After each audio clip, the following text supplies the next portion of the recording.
Just let them do what they want to do. It isn't that big of a deal. Quit making it a big deal, and it's his problem, not your problem. Let them. Buddhist retreat that she went to, meditation retreat, where the teacher said, look, suffering equals pain times resistance.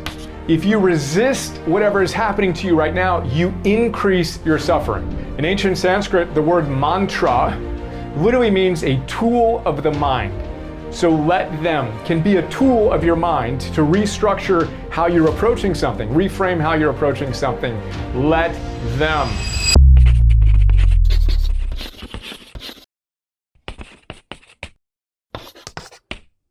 Hi, this is Brian. Welcome back to Philosopher's Notes TV. Today we've got another great book, The Let Them Theory by Mel Robbins. Love Mel. We've got the Philosopher's Notes you can get for free. Just click on the link in the show notes and you can check it out. What I do in the notes, as I say every time, is I pull out the best, most life-changing ideas from my favorite books, and this one's packed with them. I'm a big fan of Mel Robbins. We have notes on her prior two books, the 5-second rule, which is phenomenal as well, and the high five habit, building your self-image and giving yourself some love. This book, subtitle, The Let Them Theory, subtitle, a life-changing tool that millions of people can't stop talking about. Let's get to work. We got 5 ideas we're going to look at quickly today. Let them. We're going to talk about the origin story, how she came up with this idea, and how it took off almost immediately. We're going to talk about the fact that it's a tool that you can use. She connects it to ancient philosophy, modern therapy, psychology, etc. And then it's not just let them. That's only half of the story. Then we need to let me. It's easier to complain about what other people are doing. We got to let them be them. Then we need to let me and let ourselves do what we feel called to do. Much more challenging. Part 1, part 2, let them, let me. And then we're going to talk about how to influence people. Mel says you can't motivate people. They need to be motivated or not, but you can influence them. The way you do that, we'll talk about the number 1 way. And then finally, we're going to talk about a love note. Mel ends the book with just this pure, beautiful expression of love. It's one of the reasons everyone loves Mel as much as they do. You can feel how much she cares about you. 1, 2, 3, 4, 5, and then always most important, let's go. The point here is to move from theory to practice to mastery together today. Life-changing ideas are only life-changing if you live them, so that's our intention. So watch this thinking about what distinction you can make in your life and how specifically you can engage in that behavior today. As Phil Stutt says, no philosophy is worth anything unless it ends in action. With that, origin story time, let them. So Mel is among many things a great storyteller, and she tells the story of her son who's going to prom. And apparently he's all decked out, he's got these new sneakers, and he decides he's going to go to some taco stand or something with his friends, and it's raining outside, and I think the taco stand might be outside. So they're going to get rained on in his new shoes, and she's like, you can't do that. First of all, what are you doing?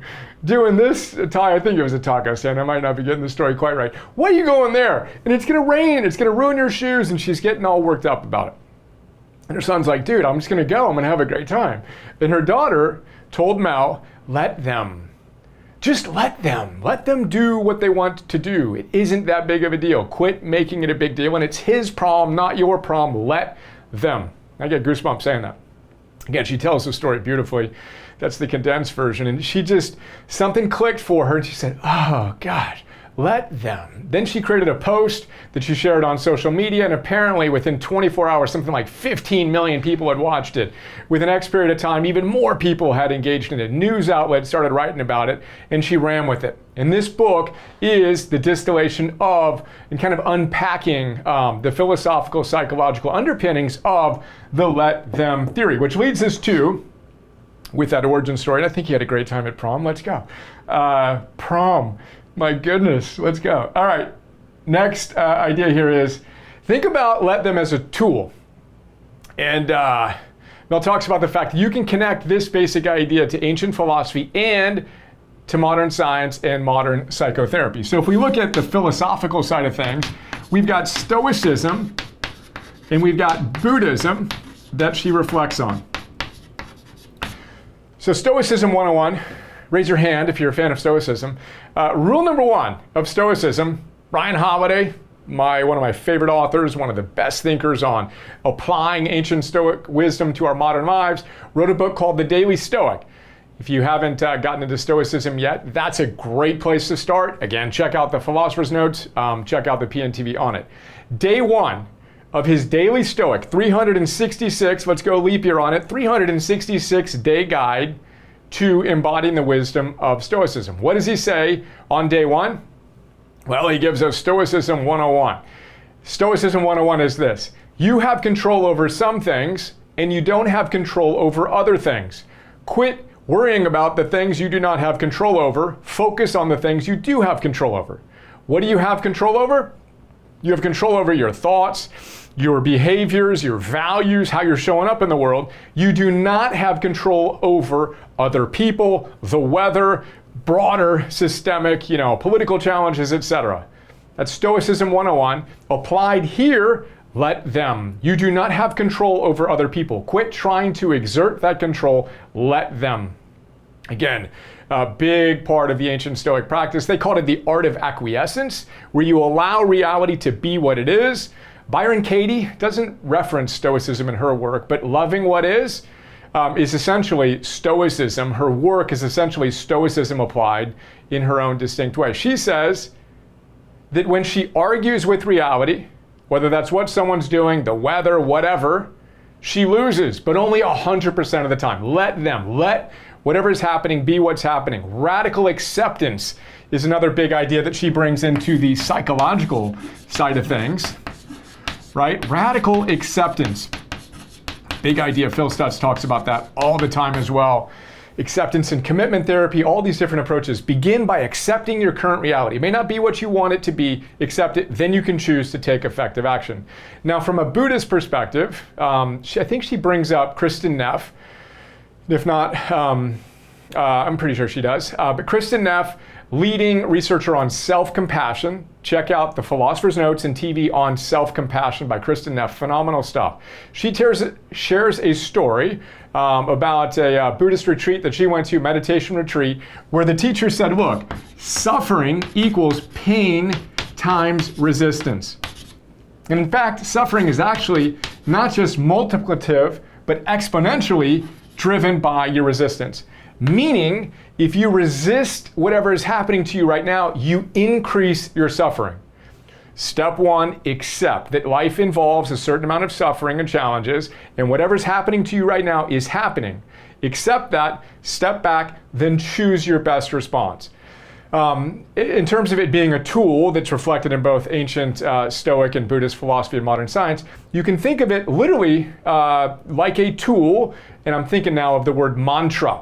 I've been practicing this when I was reading the book and at different times. You can say to yourself, let them. Anytime you find yourself wanting to micromanage someone in your life, whether it's your significant other, your kids, colleagues, whatever, you can say to yourself, let them. In ancient Sanskrit, the word mantra literally means a tool of the mind. So let them can be a tool of your mind to restructure how you're approaching something, reframe how you're approaching something. Let them. That's a quick look at how it applies to Stoic, Buddhist ideas, etc. Threw in a little Byron Katie as well. Now again, part 1 is let them. Part 2 is let me. So once we accept reality, and the individuals who are behaving in a certain way, even if it's not quite the way we'd hope that they are behaving or would behave, then the question is, what do you want? Who are you? And when you look forward, what do you want to see in your life? And it's a lot easier to complain about what other people are doing or not doing than it is to slow down, say let them, and then decide what you want. This is where let me live a life of deep, authentic, values-driven meaning and purpose. But that requires a lot more effort than criticizing and complaining and condemning other people for their behaviors. You got to slow down and take responsibility for yourself, which is habit number 1, the 7 Habits of Highly Effective People, Stephen Covey. Habit number 1 of the most highly effective people, and each of us at our most highly effective, be proactive, be response able. Right? This is, again, Stoicism 101. Whatever's happening is happening. The question is, how are you going to choose to respond? Can you step in between the stimulus and choose a better response. As Viktor Frankl says, it's in that gap between the stimulus and your response in which your freedom exists. One of the practices I like to engage in with Heroic, in our coach certification program, our basic training, and all the other stuff that we do, is something called targeted thinking. So again, go back to the ancient world of philosophy. The patron god of philosophy in ancient Greece was Apollo. Apollo was an archer. And the idea was you can take clear aim, and once you release your arrow, you no longer have control over the outcomes. I like to think of it as targeted thinking. So you accept what other people are doing, you accept reality, whether you like it or not. Then the question is, if you want to move from victim, complaining, criticizing, etc., to creator or hero, the question is simple. What do you want? Given the current reality, what do you want? Let me get clear on what I want. Then the question is, all right, well, if you want that, what do you need to do? And the answer to those questions is rarely, well, I want to be in an argument with somebody and I want to blow up my relationship with them. That's rarely what a conscious, deliberative, contemplative conclusion would be to that question. No, I want to navigate this however I can in this best way. And then what specifically do you need to do in order to take those next steps? Let me. Responsibility, agency is another big concept in psychological therapeutic approaches. You got to have agency. You got to believe that you can affect change. You do that by quit trying to control things you can't control and begin controlling the things you can, which leads us to the fourth idea here, influence. So Mel's got a chapter on how do you interact with other people? Okay, given all these ideas, how do we interact with other people? And she was asked a question, hey, how do I motivate my loved one who's not doing certain things I want? She says, hate to break the news to you, but you can't. You can't motivate somebody else, but you can influence them. They either want to do it or they don't. But the way to influence them is to let them be who they are, let us be who we aspire to be, and let who we are being influence them. Again, this is a really big idea in our coach training program we have, where it's one of the most frequently asked questions. Our coaches get really into it and they want their spouses to change with them. Good luck with that. Don't proselytize, right? Slow down, integrate the things that you believe to be true. Phil Stutz calls this being unilateral. Don't expect anyone else to change. You just do the hard work, integrating these ideas, practicing your philosophy, etc. And I vividly remember, and I've shared this story a number of times in different contexts, the very first coach graduation we ever have. We've now trained 10,000 coaches from around the world, over 100 countries, etc. The first one, we had a cohort of 1,000 people, and at the end of the first graduation, a woman came up to me and said, at the beginning of this program, when my husband started it, I hated you. Goosebumps saying that. I could feel my heart skip when she said that to me. I'm like, all right, cool, where's this going? She's like, it was so annoying because he did this and he did that, he did this, and he changed his life. He stopped watching TV late at night, he changed his nutrition, and I literally hated you.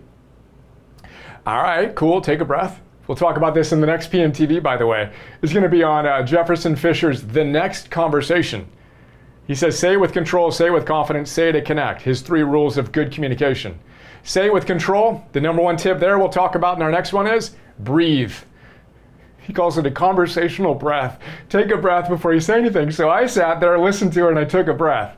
All right, deep into my belly, back out through my nose, let's go. Where are we going? Anyway, long story shorter, she says, and then something happened. Over the months that he was engaged in the practice, over the first, second, third month, he changed.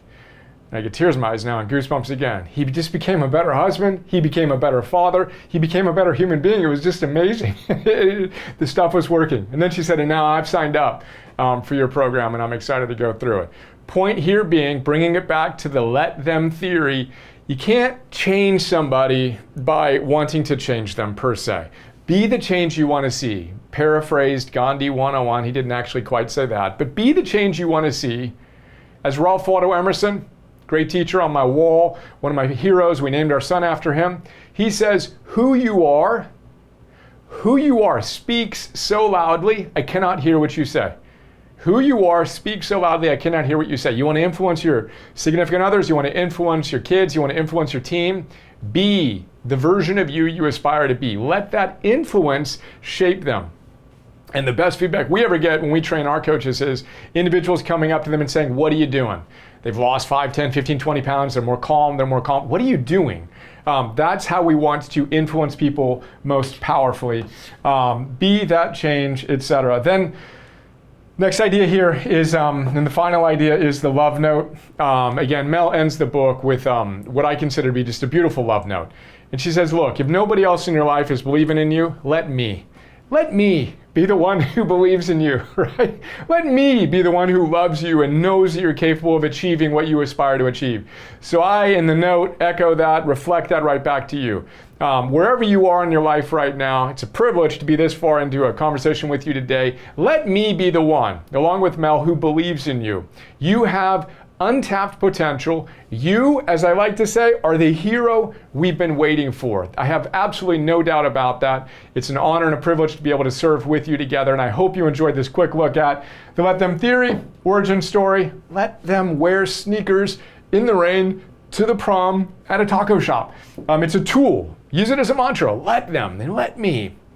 We talked about ancient Stoicism, ancient Buddhism, radical acceptance, knowing that resisting what's happening is going to amplify the amount of suffering that you're experiencing. We talked about how to influence. Well, then we talked about let me, right? Responsibility, have agency, know what you want, know what you need to do to get there. A lot harder to do than to complain about what other people aren't doing. Influence comes through you being the change. And at the end of the day, and most importantly, you are the hero we've been waiting for. +1, let's go.